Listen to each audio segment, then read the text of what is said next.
All right, welcome back. Another one. Why did the couple stop going to the gym?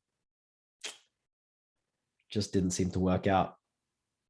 Okay, so equations with grouping symbols. That's what we're doing today. That means brackets. Okay, so we're dealing with questions that have brackets. We're going to have to remember how to expand our brackets, right? So let's take a look at this one. We've got 4 times x minus 3 in brackets equals to 7. The way to solve this is I need to expand everything out. So 4 times x gives me 4x. 4 times negative 3, I want you to remember that that's negative 3. 4 times negative 3 is negative 12. And all of that is supposed to equal to 7. Now I treat this as like a normal two-step equation. First things first, working from the outside in. That minus 12 needs to be dealt with. So I'm going to plus 12 to both sides. That's going to cancel out the 12s. So 4x here is going to give me 7 plus 12, which is 19.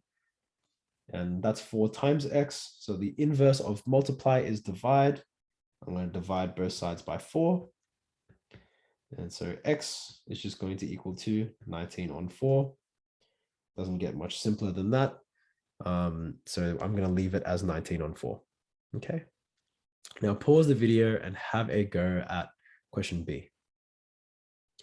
Okay, now question B is a little bit more tricky because there's a couple negatives here.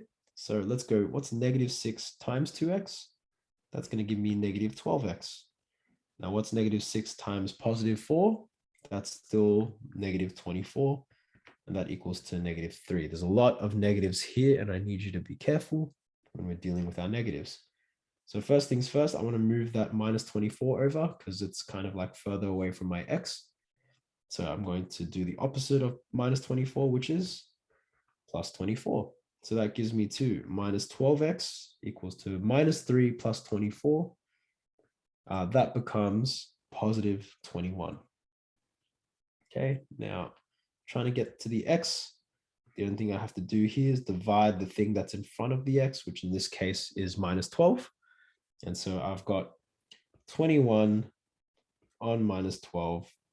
That's my x. And just to simplify it a little bit, there's a common factor of 3. So dividing the top and bottom by 3, I get 7 over negative 4. Or negative 7 on 4. Doesn't matter which way you tend to write it. And that's it.